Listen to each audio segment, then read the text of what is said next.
Welcome, Abby. I'm so honored to talk to you today. How are you doing? I'm doing great. Thrilled to be here. Thanks for having me on. Of course, you're literally one of my dream guests.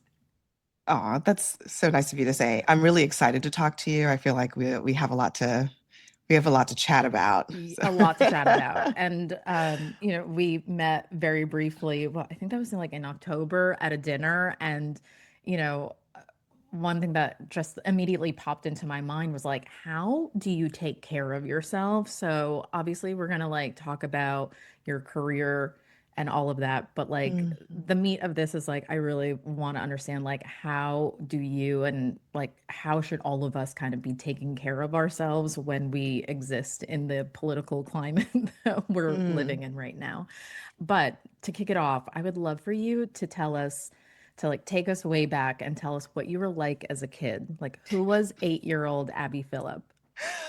Oh gosh. Well, to let my mother tell it, I was pretty much the same. I was the kid who always wanted to push the cart in the grocery store and do all the grown-up tasks and, hold the babies. And I just was like, I don't know, I was always just the type of child who wanted to do things that Mm-hmm. older people did. I guess you could call it precocious. I don't know. You can call it whatever you want. I think that I was like, there's no reason I can't do this. So I just wanted to do it even from when I was really little. Yeah. And so, I was not like the loudest child or the Mm-hmm. biggest talker or anything like that, but I was kind of more of a doer. So, Okay. I mean, even younger than 8, like when I was like a toddler, there's this Mm-hmm. picture of me standing on top of a bar cart, just like I just like climbed on top of it. It was just like, I'm just gonna stand here. My parents were like, what is going on?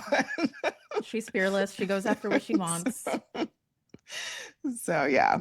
And so as you were going through school, what kind of thoughts were you having about what you wanted to do with your life? Hmm. You know, I will say this. I don't know that as a child, I had fully formed ideas of what I wanted to do with my life. I mean, I remember when I was in maybe middle school, I had great teachers in Mm-hmm. elementary school who really had a big impact on me, and my dad was a teacher. So Oh. there was definitely a time where I thought, okay, I'm going to be a teacher because, Oh. I felt like it was a profession that was important, that allowed you to really kind of guide younger people. And, I ended up doing tutoring when I was in high school, but that sort Mm-hmm. of faded away. And I never really had this sort of strong sense of, I must do this for the rest of my life. And Mm-hmm. I that used to scare me. And, Oh. even well into college, I was like, whoa, what's wrong with you? You don't really have Wow. this like strong sense of what do I want to be when I grow up? Right. And eventually, I mean, you develop a sense of what you're passionate about or what you're at least Mm-hmm. interested in, Yeah. and that becomes a thing. And so I do, honestly, I just being transparent, I Yeah. really didn't feel like I was one of those kids who was like, I always knew I was going to be a journalist, and I was Right. writing for my high school paper, and I was the editor in chief, and Right. I was writing letters to Tom Brokaw when I was a kid. No, I wasn't doing any of those things. I was just trying to get good grades and be a good student. And it wasn't until later in my life that I really developed a sense of this is what I'm interested in. And I think that what I took away from that is that that's okay. It actually is Absolutely. all right. I know. That's so fascinating to me though, because I mean, as I interview people for my newsletter, I love hearing obviously the stories of people where there were so many little Easter eggs in their childhood that really spoke to what they were going to end up doing, but that's just not always the case. And Yeah. I have two older brothers. And I knew from the time I hit middle school, I knew I wanted to work in fashion. It was just so clear to me. And then one of my other brothers is a pilot, and he was just obsessed with planes since he was 8 years old. But then our other brother was definitely one of the people who just kind of had to move through life to really figure out what he was good at. Yeah, I mean, and it's changed. I mean, there have been so many. So you saying that just reminds me when I was in middle school, I guess maybe early high school, I used to really want to be a volunteer paramedic. And Oh. it was like a weird thing.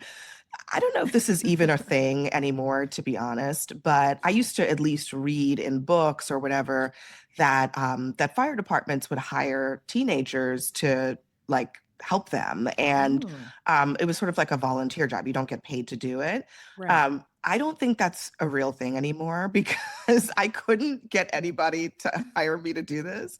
But I always wanted to be a volunteer paramedic, and some of that was once I shifted away from, okay, do I want to be a teacher? Then I was like, well, maybe I want to be a doctor. And I thought Hmm. that was sort of the next way to Right. figure that out. But actually, my interests have shifted over time and Right. over my life. And I think the one thing that maybe remains consistent throughout all of Hmm. these things is that it, I guess it's just maybe my belief in my ability to do whatever that thing is. Yeah. Um, I guess I never really thought I needed sort of special skills or special sauce to do something that I wanted to do. And Right. so when it came time to pivot, which I did in college, Because I just sort of you were I was pre-med, I was right? pre-med. I was very interested, and I still am, to be honest, Yeah. very interested in science and medicine. And I Yeah. was doing like a neuroscience um Wow. like minor, I guess was what you would call it. And Yeah. I still love all of that stuff. I just realized that I didn't want it to be my profession. Hmm. But when it came time to pivot, it was sort of like, okay, well, now it's time to just apply the work ethic to Hmm. something else. And I think that's Yeah. what made pivoting easier. Right. So why did you end up switching to journalism? Well, I think it starts with just realizing that what I was doing wasn't making me feel fulfilled. Hmm. And I've had this sense of obligation about taking these classes and Of course. doing all the things that pre med kids do. And I'm doing them and I'm realizing these other kids love it and I don't. I Right. just, I mean, I'm interested in it, but Yeah. I'm not loving it to a degree that it's worth the pain. Hmm. And so I had to be really honest with myself. And it was hard to do that Hmm. because I didn't want to walk away from something that I had kind of convinced myself was my dream. And so when I did finally decide to do that, I started to basically I was like, let me go figure out something I can do. So Hmm. I started working on writing and started working on the paper, the Crimson at Harvard. And it's sort of like this pre-professional type of thing where you get trained at the beginning. And so Hmm. I was going through that process and realizing, you know what? I love this. I love talking to people People. Yeah. about things, although I am Hmm. an introvert, so there are limits. But I love talking to people about things that are interested. I love learning in this way. And the process of putting it down on paper was challenging, but Hmm. it was fulfilling. And it was one of those things where I was like working insane hours and at the paper until 2 and 3 in the morning, and Yeah. I still loved it. Yeah. It wasn't draining me in the Right. way that the other things were. And so Yeah. that was my first clue that, okay, when you're doing something where the work feels enjoyable, Yeah. that's And a energizing. sign and energizing. That's a sign that you're doing the right thing. And Yeah. so I just kept pursuing that feeling, and eventually it was possible for me to make this a career, although that was not clear at the beginning. Yeah. But by the time I graduated, I was offered a job and I was like, okay, let's do this. Let's see where it goes.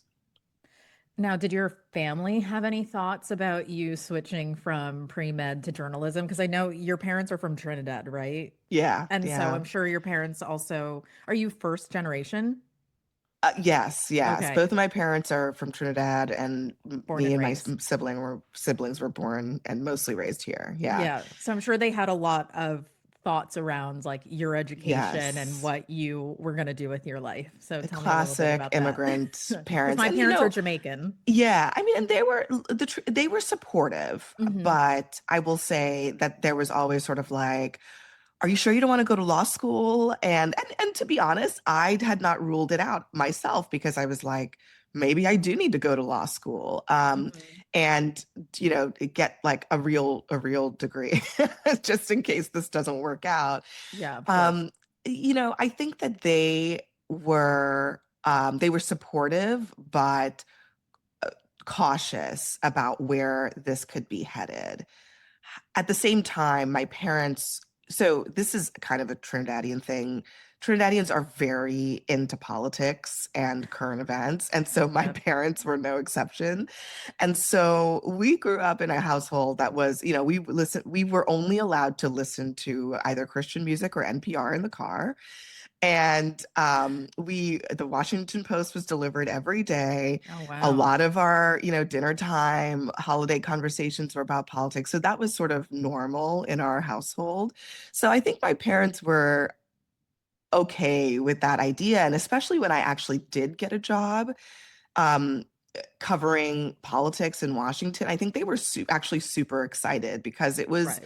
it was something that I think they never really thought of as being a Hmm. possibility for me or for their children. Right.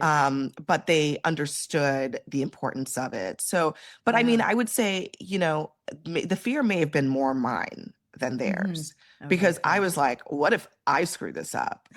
After Right. all of this, I go to Harvard.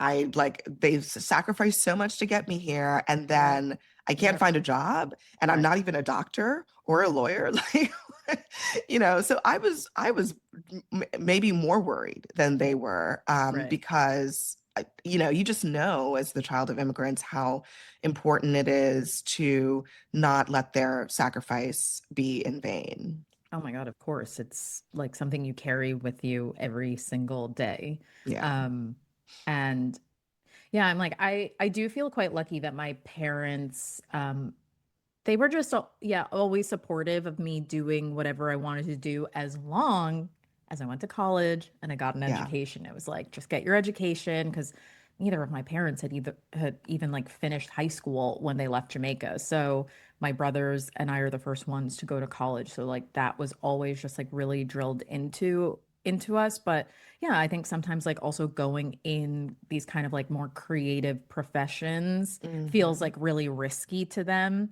So yeah, my parents were very supportive of me like wanting to go into fashion. But then when I like was leaving my full-time job, they had a lot Mm. of feelings around that when I was like, Yeah. actually, I'm gonna work for myself. Because my dad was like, you're not gonna leave your job until you have another job lined up, right? And like, Yeah, it's hard I know. to make those decisions and like take risks. It really is. So it took some time Yeah. for me to like really convince them that, it was going to be okay. Like, this is a very calculated risk I'm taking and kind of like pulling them into like what was going on behind the scenes for me because it was like, sure, I was getting opportunities to create content for brands and whatnot. So it just Yeah. felt like the right thing to leave my full-time job to pursue that and just do my own thing. And I was like, it's going to be okay. Don't worry. Yeah. Yeah, and it does end up being okay. I Yeah. mean, I will say that they're tapping into the risk taking. I actually Mhm. think is something that I still work on Mhm. because I think in some ways our parents are maybe actually more risk. They have taken plenty Totally. of risks in their lives, right? Totally. And so then that next generation, there's a risk that you become risk averse Right. because you're like, well, I don't want to screw this up, or, what if? And I think I'm always trying to tap into that sort of entrepreneurial risk taking, sort of doing it smartly in a calculated way, but Right. doing it with confidence and boldness, because I mean, I think that really is the freedom that we all want for our Yeah. children is not that they are so cautious that they only do prescribed things, but that they Right. are so free that they can do whatever they think is necessary in order to achieve the things they want to achieve. 100%. And I did feel very fortunate that by the time that I was like going out into the world, of course, and like getting my first job, well, my parents also had a bit of like a safety net there for me. Hmm. So I think that also really gave me the confidence of like, I can go out and pursue what I want because, like, God forbid something happens to me, like, they have my back and like, it will be okay. Because actually, Yeah. I think 2 years older than you. So I graduated college in 2008 when like the Mm. economy was Yeah. crashing and going to shit. So I actually like it took me a while to get an editorial job. I was just taking on like kind of random freelance fashion jobs that I could find for almost like a year and a half. And luckily, like I grew up just outside the city. So I was living at home, commuting into into the city for jobs and stuff or interviews. So Yeah. it would have been so much harder had I not had that and like had my parents' support. Yeah. I mean, there's definitely, I graduated in 2010, and similar Right. So it was but I still think like the shaky. psychology of it was exactly the same. You Yes. know, I had watched all of these people that I knew graduate into this incredibly uncertain economy, and it Hmm. was terrifying. And it was like, I think there is we are in that generation that we remember what that's like to kind of Yep. graduate into the abyss I know. So I of really the feel for the post people. 2008 recession. I know. I'm Yeah. like, I really feel for people who have been like coming out into the world since the pandemic. Yes, exactly. So there's also this idea of like needing to have everything figured out. I feel like by the time you're in like your mid 20s and it really like persists into your 30s, how did you navigate the uncertainty when like you were then moving into your journalism career? It's nothing but uncertainty, I think, in the Right. journalism business. Yeah. There's not a lot of certainty in this world that we're in. And so from a very early like point in my career, you just kind of have to do what's in front of you.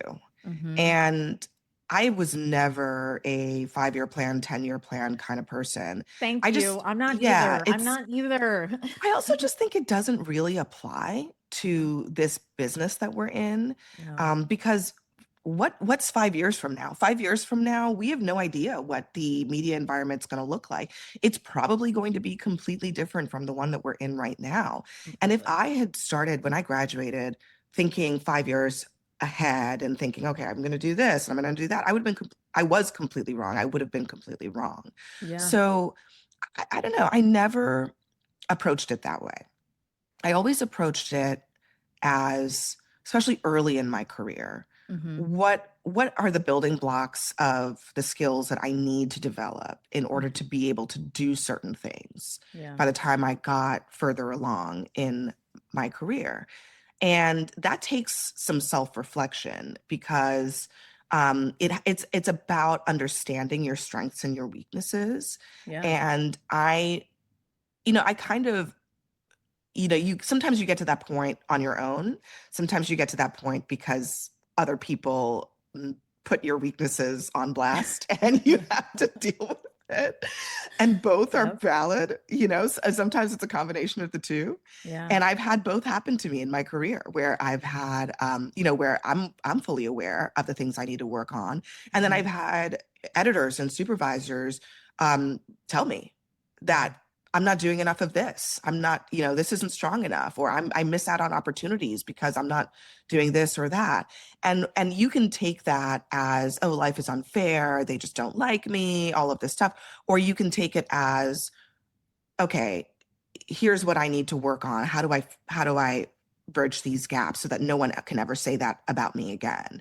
Hmm. And so I approached my career like that for Yeah. probably the first 10 years, where I was just really, what I was seeking was not positions or titles, but skills. And so that's why I went from, when I started covering the White House that was my first job out of college. And that So was cool. like a job that probably a lot of people would have just stayed in because it's like such a great title and it's Yeah. great to go to parties and tell people that you cover the White House. Yeah. But I was really, after a while, very convinced that I wanted more of a deeper study of politics. And so I went from that job to covering something kind of obscure, not obscure, but just sort of niche, which was campaign finance and lobbying. So I was So covering cool. basically the influence game in Washington, which Right. frankly is that's like the foundation of how this place works for whether you Yep. like it or not. Yep. And that job was so important. It taught me so many things. It gave me Hmm. such a broad sense of Washington and the players and how they work together and how bills are put together and all of that stuff. And Yeah. so I just kept seeking knowledge and skills. And then I went from there to ABC because I was like, okay, maybe I've got to figure out this video thing. Everything's becoming more multimedia. Then I went from ABC back to the Washington Post because I was like, you know what? I need to be really closely edited and I wanted to be in a newsroom where I knew I would be given strong editing by really good experienced editors. And Yeah. so that's what I did, building block after building block for a decade. Yeah. And it I think it really paid off. It wasn't a 5-year plan, it wasn't a Clearly. 10-year plan. Right. It was an exercise in self-reflection and I growth. love that. And I think that's the most important thing that you can do in those years of your career. Right. Yeah, yeah, I feel like in the like media journalism business, it's just like you're kind of just trying to get from like one opportunity to the next and like seeing what feels right. But yeah, speaking of uncertainty, it's like I left my full-time job at Harper's Bazaar 6 weeks before we went into lockdown. Like I had Yeah. no idea what was going on, and there was no way I could have ever planned for that, right? So Yep. I think it is also just like really important to stay nimble in our business and just like in the way that you want to move through your career, because chances are it's like if you're pursuing something that you're really passionate about, it's like things are gonna work themselves out. Yeah. I And really believe in that. I really believe in it too. And I think that the flexibility to make what's what opportunity has opened its door to you to make it into something that's meaningful Hmm. is also very important. Hmm. Uh, I I I really feel like every job that I've had, even when I've hated it, because don't be Of course. mistaken, I have had Of many course. jobs that I have hated. Yeah. Even when I have hated it, finding where you can grow in those roles is the most important skill, and making the best out of the situation that you're in and being resourceful and just finding your bright spot Hmm. can be the most important thing that you do. And so sometimes I think people are so worried about feeling happy all the time in their jobs, and Right. It's sorry, not it's possible. not going to always feel good. Right. Even when you're You're doing something that you even love and are passionate Yeah, about. yeah, it's not always going to be like that. You're not always going to know where this is going to take you, but you got to figure out how that what you're doing in that moment is going to make you better. And sometimes I will say this, I've Hmm. had jobs or roles or been in situations where the job itself, what I'm actually doing is kind of silly, but what I'm learning is actually how to navigate the people around me, how to navigate the bureaucracy, or, Hmm. it's more of like the people skills So, and right. that I learned. So it can be a lot of different things that you learn in these types of jobs. Yeah. And you just have to be kind of clued in to what am I really getting out of this? And there have been some jobs where I felt like I'm not getting anything out of the thing that I'm actually doing, but what I am learning is how to advocate for myself. And by advocating for myself, I'm getting myself out of the situation that I don't want to be in. And therein So lies the lesson. that's all part of the process. Right. Well, speaking to finding your bright spot, you are now moderating some of the most important conversations in America at CNN. You're also the first Black woman to anchor a CNN weekday primetime news program, right? That's so Well, major. I guess me and Laura Coates, because we're Okay. both Laura's at 11. Yes. So, So what oh, and has I don't know if it's the first, but maybe it is. okay, I don't know. that's what I found in my research. Um Yeah. what has that been like? Well, it's been actually a fun ride. Yeah. It's been interesting and I'm unpredictable, and and I will say that is all I can ask for because um if there's one thing I can say, it's not boring. I, I have maybe the least boring job on television, and I'm really proud about that because I think that it keeps it interesting for me, but it keeps it interesting for people at home. Of And course. Never know you what you're gonna know, get on that you show. you never know, and that's okay because I think we need a little bit of the element of surprise these days. Yeah. And so it has been an interesting process of, frankly, going from not really thinking that a job like this would be in the cards for me, Mm, well, mostly because I didn't, it just wasn't something, speaking of not having any 5 year or 10 year plans, it just was yeah. not something that was on my agenda for myself, particularly. Oh, But okay. sometimes when you get the opportunity to do things, you say yes and you do it. And it's been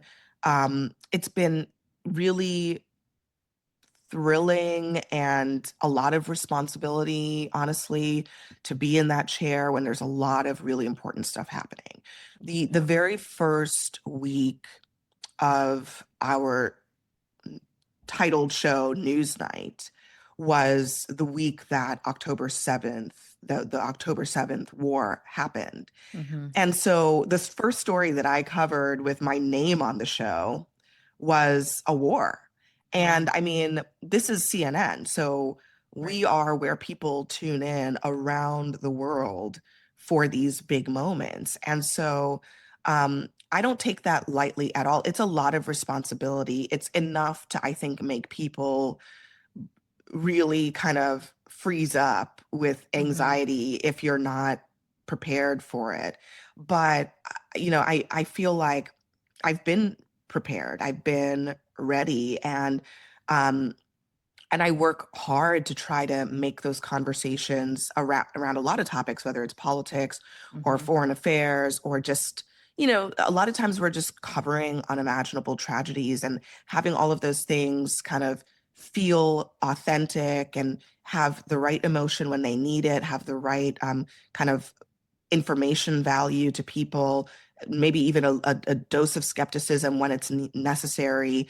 And all of that, I think, is there's a range of skills that's required, and Yeah. I'm really I it's so challenging and fun, and it's never a dull moment that it feels lucky to be in a job where I don't feel like I'm on autopilot ever. Right.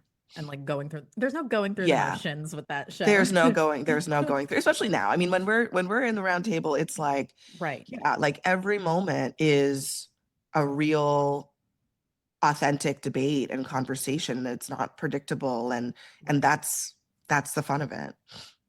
Is it weird to have clips of like to have your show go viral like so often because of things that are being said on the show? Yeah, I mean, I think I guess it's good in a way because there are so many people who come up to me and they say, "Okay, this is how I watch your show. I see the clips online or I watch it on YouTube." Right. And I'm like, "Okay, cool. That's Right. good." Whatever the entry point is, whatever gets Yeah, them there, that I works. I I do wish that more people were able to like watch it Hmm. fully Yeah. and get the context because I think Yeah. my biggest frustration about the clip culture that we're in is that it Hmm. lacks context. It's usually like 45 seconds or 90 seconds of an exchange that went on for 7 minutes. Right. And clearly there are things being missed here. So Yeah. it's both and Hmm. the other thing is that I don't one of the things that's changed when I first started my career, I was I was in that generation of journalists where Twitter was life, right? Twitter Yes. was Yeah. how we communicated, how we shared our stories, how we, talked to each other, how Yeah. we It was got the everything. news, everything. And it's been interesting because I mean, since I've been doing this show, I use social media so much less now. Yeah. And Gonna I talk to you about that. think, yeah, it's just, I don't use it as much for a lot of reasons. One, I don't find it as useful, but Mm, the other reason is because, I don't want to get in back and forths with people about the things that they're saying about what happens on the show, hmm. because you can fall into an endless black hole Of of course. It's not you a good use of know your of energy. discourse that is, yeah, not useful to anyone. And one of the things that you learn very quickly is that people have their agendas for sharing things. Sometimes they're deceptively clipping Right. things to make certain points and so on, and you really can't police that. And the more that there's a conversation and a dialogue about what you're doing on the air, the less it is within your control, and you have to let that go. So I don't really engage 90% of the time because it actually has kind of taken on a life of its own. And there's a Hmm. lot of conversation about the show, and that's good. That's a reflection of its success. Yeah. But you can't be the one to be like, well, you didn't really, that's deceptively edited. You didn't really see what actually happened or what was said. Yeah. You're just wasting your breath. You're just speaking into the air by trying to do Right. that. I feel like there's also been a lot of talk about, the kinds of guests you're having on the show who have certain opinions and whatnot. And people are like, why is Abby having them on the show and whatnot? And I don't know if you can like lift the veil on like what is the booking process actually like? I'm assuming that's above you. Well, no, it's not. It's not Oh, above me at oh, all. I mean, it's my show, so everything goes through me in terms of who comes on the show. But I, okay. but I will say that we are always trying to actually actively find fresh voices, Yeah. and I think that sometimes that means that we have people on the show that I don't know well, but that Hmm. we may think we should give them an opportunity to show what they can do and what their point of view is. And I Hmm. think that finding people who have a point of view is part of what we do on the Yeah. show. And the truth is that some people just don't ever want to hear other people with points of view that they disagree with. That's the reality, is that Yes. most of the time these complaints are not they're not really in good faith. They're really because Right. sometimes people are like, why are you talking to somebody that I disagree with? How dare you? And that is not what we do here. We Hmm. we actually talk to people who have opposing points of view on Yeah. purpose. Right. And so that's the starting point. Now, that doesn't always mean that it goes well, right? Hmm. We don't know, we don't have psychiatric capabilities, right? We don't know everything that's in people's minds and the choices that they make in the moment to say things. And sometimes Hmm. people say things that surprise us. Sometimes people say things that are out of pocket and they don't get Hmm. invited back. Right. Sometimes people actually just don't have what it takes to engage in a real debate. And that Hmm. happens really often. That Yeah. most of the time, what we encounter is that a lot of people are not practiced at debate and they don't know how to defend their points of view. They don't know how to respond. They're not quick on their feet. So there are all sorts of Yeah. things Is that debate a can happen. lost art?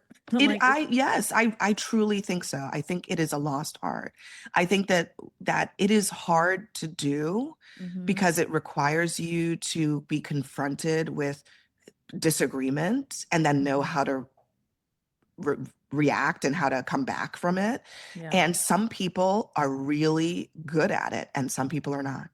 And that becomes very, very clear at our table every night. And so, Yeah. I mean, look, it's a process. And so I guess I don't take that criticism particularly seriously. I Right. think we do our due diligence to try to make sure that we are bringing people on who um, are not crazy or just really out there Purposefully like on inflammatory. any side, yeah, any side of Yeah. the spectrum. Hmm. But we're not afraid to bring people on who are not typical people that you see on television. I think there's a bias in TV with to bring on the people with suits and who have like, you know, lobbying jobs and they're working for some whatever it is. Like they have Hmm. these sort of acceptable titles, and we Hmm. think that by virtue of that, they are the only opinions that matter. Yeah. And I think that there are actually a lot of other kinds of voices that we bring to the table, whether it's people who do local radio or podcasters or cultural writers or whatever it is, like people who come from different backgrounds, from different parts of the country Yeah. that we bring to the table who might look and sound different from what people are used to. And we allow them to show whether they have the ability to state their point of view and defend it. And that's what, you know, I think That's the that's whole a premise. lot, it, like to your point, a lost art. Yeah. And about, but again, like most of the people complaining about why are you platforming this person and that person just simply don't want to hear certain points of view. And I think that should be what they say instead of Right. what they are saying. Right. What is like going through your mind and your body when things are getting really heated? It's like how do you stay calm? Well, I mean, I think honestly, what goes through my mind is, wait a second, let's slow this down. Yeah. Because I think that sometimes what really happens is that people they want to like speed through the crazy thing that they've just said. Right. And really, what works best is to actually stop and ask for clarity around Mm, that one specific thing yeah. and actually ask people to defend the thing that they just said.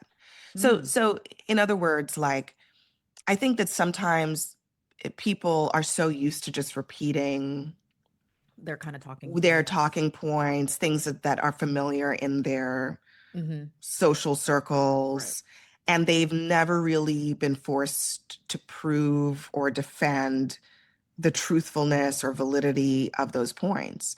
And so when that happens, people will often see me basically saying, "Hold up, let's stop right there on that point.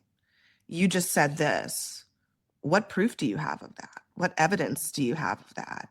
How can you say that when we also know that this is true?" And Hmm. so actually my instinct is really to slow things down, to Okay. pause on the talking point and unravel it a little bit in conversation, because that doesn't happen enough. Sometimes we just let people be like runaway trains with this stuff, Right. and it just gets said and it goes out into the ether and gets accepted as if it's just Right. true. And sometimes it's like, wait, hold on a second. We And you're can't fact even checking in real we can't life, even pursue in this real time. conversation if we're not even dealing in the same fact basis. So that's Yeah. why, you know, I guess you can read that as calm or whatever you want to read it as. But Mm, for me, it's about clarity and understanding. And if I feel like we're on a runaway train and we don't really know, we're not really actually agreeing on the basis of the conversation, chances are I'm going to stop the conversation and go back to the basics and the fundamentals of what we're really talking about and try to get us on the same page. And that's how I try to navigate some of these conversations, because otherwise I think we're just in this like talking point back and forth that right. has no end and Yeah. doesn't illuminate anything and Hmm. doesn't challenge people. And so um you know, I never get upset when I hear things. You know, I'm just like, prove it. Right. Like, just tell me if you are saying something. Yeah. And I mean, I sometimes I have reason to believe that it's not true, but I'll give you the opportunity, prove it. Yeah. Fair. I mean, you're just, yeah, you're very masterful at what you do. I think for so many of us, and again, maybe this is like the clip culture as well of like you see this moment and you're just like, how is she not like freaking out or like, so but I understand it And I obviously also as you and I explain also it. want people, you know, I do try sometimes. There are limits to this, but we do want people to have their say. Yeah. Not everybody needs to agree on what Hmm. somebody is saying, but we want them to be able to have their say. Right. And so, there are limits. When I say there are limits, there are obviously, as I was just saying, like we, it's bizarre to have someone go down uh, a whole monologue based on something that's at its foundation untrue. So Yeah. sometimes that has to be sort of dealt Right. with at the beginning. But Yep. otherwise, I mean, I think allowing people to have their say and to allow their point of view to at least be heard and then responded to is Hmm. also part of what we're doing as well. Yeah, for sure. So, as we know, I mean, day by day, like the political landscape just feels more and more intense. How much news are you personally consuming? And like, how do you balance being like prepared for your show, but not going down like the rabbit holes? Yeah. I I guess I consume a lot of news just by default. I always have, just because it's always been my job. So I'm always just constantly reading headlines and scanning social media and, just there's a sort of baseline level of this is what I'm consuming. But actually always had boundaries around this Hmm.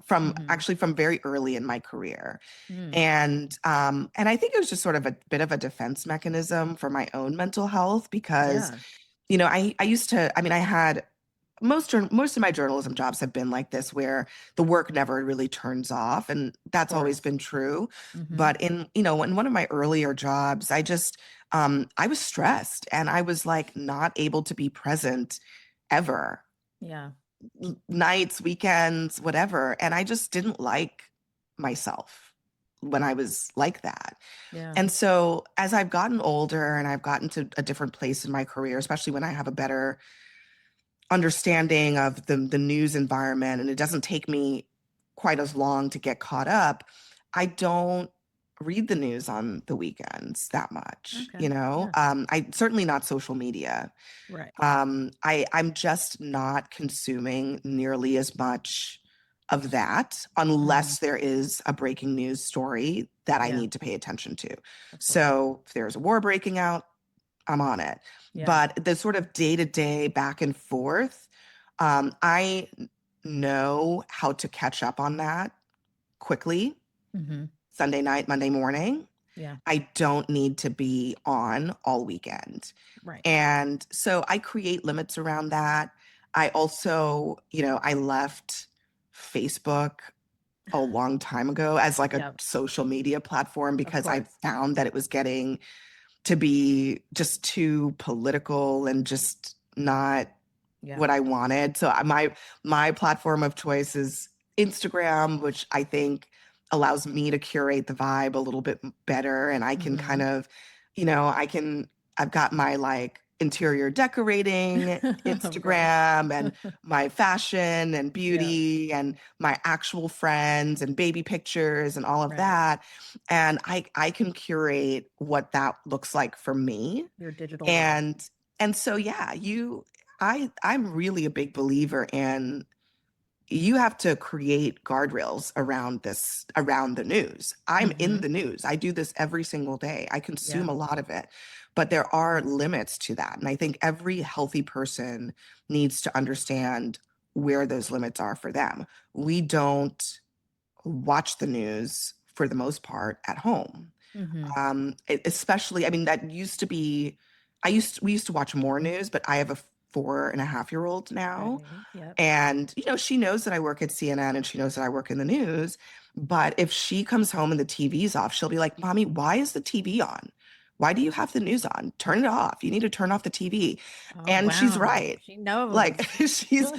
she's right. Like I don't really let her watch the news or have the news on as wallpaper because I Yeah. think that especially for children, we need to create guardrails about what they're exposed to and what they're not. Hmm. And I say that even as somebody who is in this business. Right. So tell me what your kind of like wind down rituals look like to preserve like your mental health? Say like after you've done the show or after a long day of work, like how are you taking care of yourself? Well, this has evolved, especially I think in the last year because, you know, I've never been The like a world. big self-care person. Hmm. I think it's like a little much. Like I don't, um, generally, you know, and I think it's a buzzword and I don't, For sure. uh, I never really bought into it as a lifestyle, but I am really big on, um, really physically and mentally releasing Hmm. stress and tension and all of that stuff because you and I are similar in age, like you get to a certain point in your life and you realize, yeah, all of that stuff just adds up. Yeah. It doesn't just it doesn't just like get held inside and then it disappears. Like if it's being held in, it just adds up. Hmm. So what I've been doing lately is like I get home late, like 11:30 at night, and I would really honestly otherwise be in bed at 10, Yeah. but I'm getting home at 11:30. And I used to think that it was all fine, but then I, realized that actually my my stress levels are probably peaking when at the very moment that they should be going down. And so Yeah.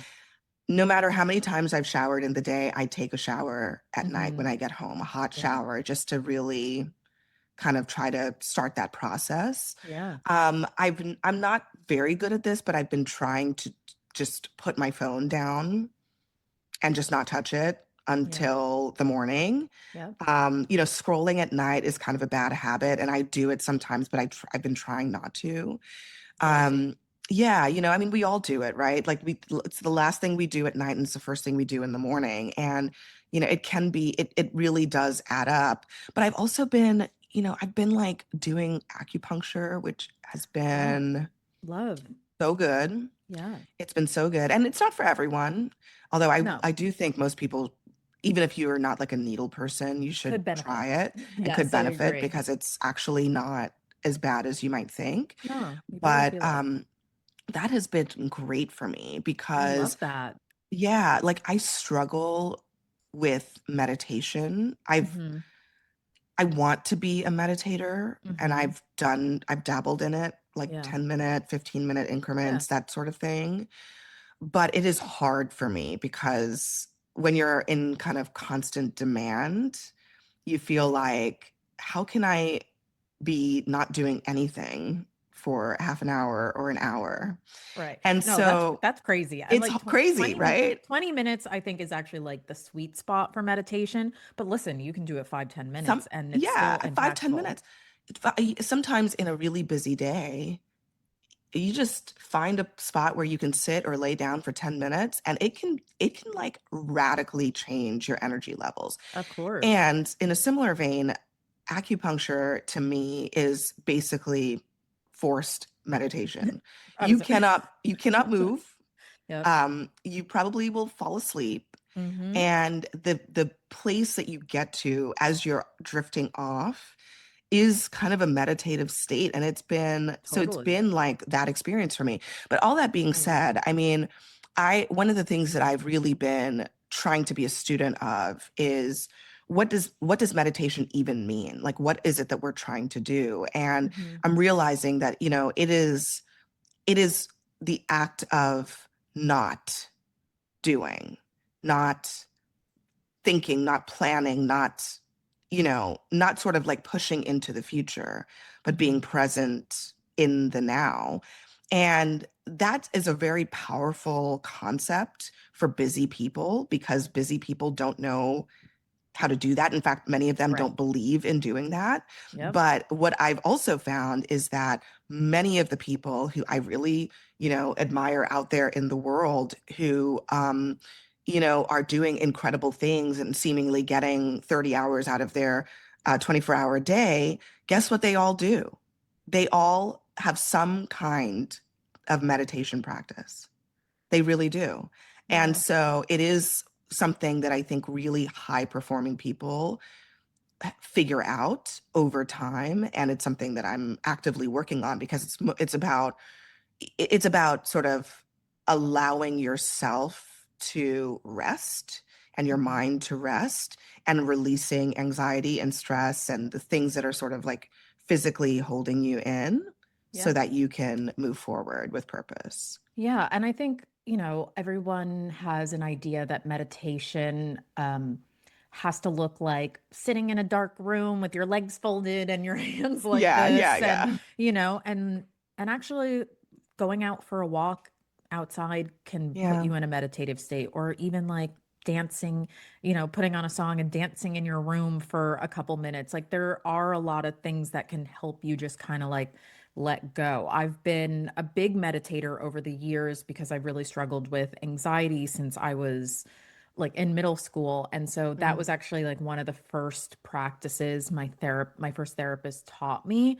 But actually now I rarely find myself meditating in the traditional sense because I actually feel like I've it's trained my mind. So it's like Yeah. I I know what my mind needs to do. So I don't need to like, okay, put on this app and press play and spend Mhm. 5 minutes doing this because meditation is also just like it's letting thoughts go. Like your mind is never going to be Yeah. blank. I think a lot of people also think Yeah. like the point of meditation is that your mind should be blank. And it's like, that's not what it is. It's that you're always going to have thoughts coming in, but how do you let them go? How do you just let them Yes. pass by like they're clouds in the sky just passing you by? Like that's the most important part is like not to latch onto them. Yeah, So, yeah. And it can be, and yeah, it's such a good point. Like it, it is about a way of being. And sometimes all you mhm. have time for is to take a few deep breaths. Yep, And breath work is a form of meditation. And you can absolutely. do that at any point and at any time. And so many people don't realize how much they're holding their breaths in their day-to-day lives. For And just the sure. act of just breathing deeply can be an incredibly powerful tool to reset. So yeah, I mean it can look like a lot of different things, Yeah. but I think it's this like self-discipline, Hmm. self-mastery, I guess it's not For, discipline, but self-mastery for sure. that I think uh a lot of people can benefit from. And Yeah. I'm sure I've never been like diagnosed with anxiety, but Hmm. trust me, I've I'm like, who doesn't have? always, right? Like, I think it's actually it's like kind of kind of a, impossible to not have yeah, I anxiety mean, in the world that we live in. we all have anxiety. I have for sure. And I mean that, and sometimes our anxiety is like what makes us successful, but 100%. learning how to manage it is how you actually have longevity in this stuff that you're doing. For sure. And even like back to what you're saying about self-care, like of course it's such a buzzword. And I'm like, back when I was 11 and I first started going to therapy and learning meditation and and visualizations and all these like coping tools, like we didn't have the word self-care. And now, of course, Right. like self-care has turned into like a marketing term that's like, oh, buy this to take a bath or buy this Yeah. face mask. And it's like, no, the real self-care is like what helps you like get into your body and all the things that we've just talked about. It's like Yeah. real self-care actually doesn't like cost you anything. Exactly. And I am for one, I hate getting my nails done. Like I Same. cannot, I just I do it Yeah, because I need to do it, but I right. don't like to do it. And that's the people who are like, "Oh my God, I love getting my nails done." Even getting my hair done. I'm just like, this is Oh torture. no, that I When love. will it, when is it over? I cannot, I'm just not that type of person. Self-care for me is, can I have a moment to myself? So, Fair. And especially, I'm sure as a mom, that means more to you now than ever. oh yeah. Oh yeah. Um, I also want to quickly touch upon the fact that you wrote a book about Jesse Jackson, who just recently passed away. What initially inspired you to write a book about him? Yeah.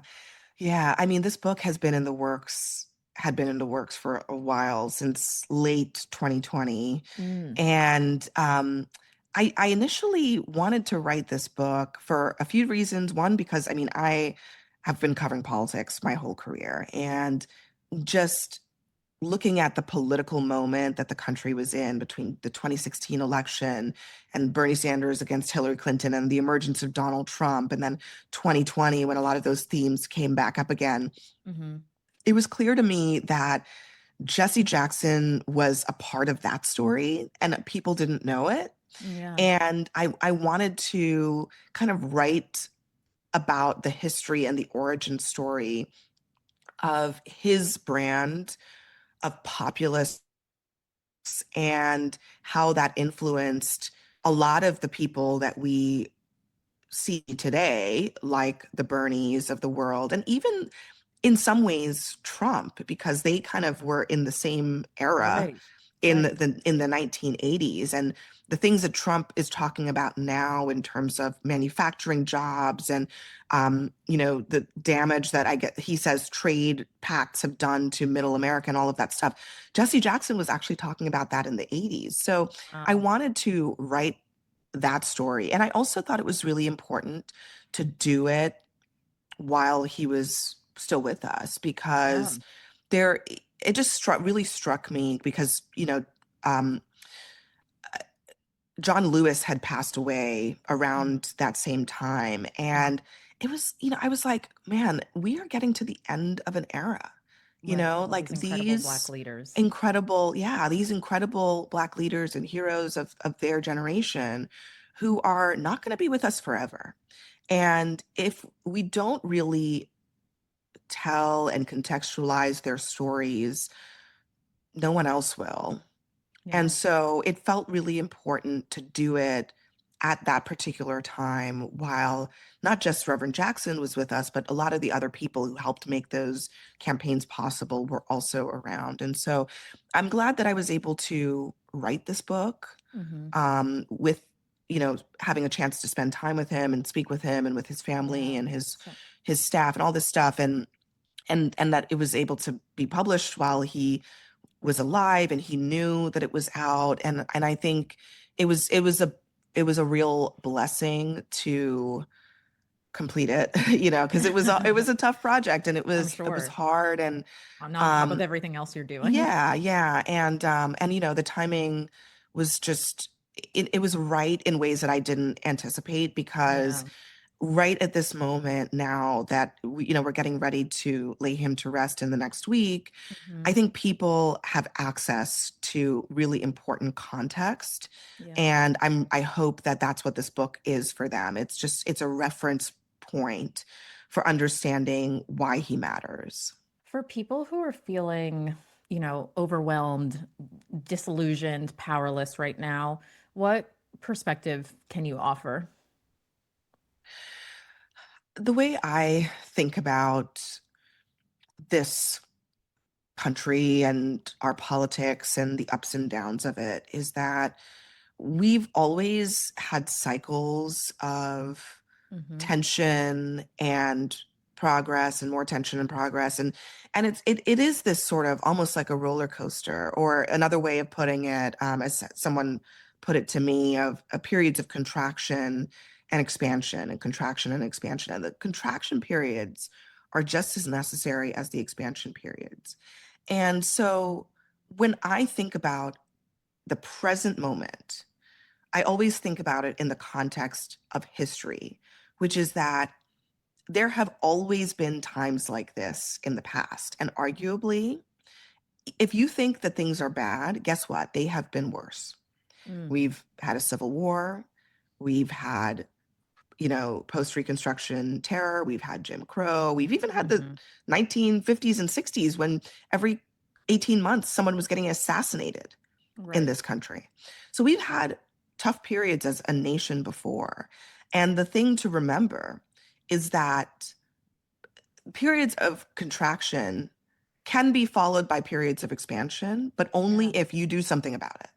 Mm. It's not just inevitable. And Right. so that's why participation in democracy is just as important as observation. It's more important than hand wringing. It's more important than just being mad.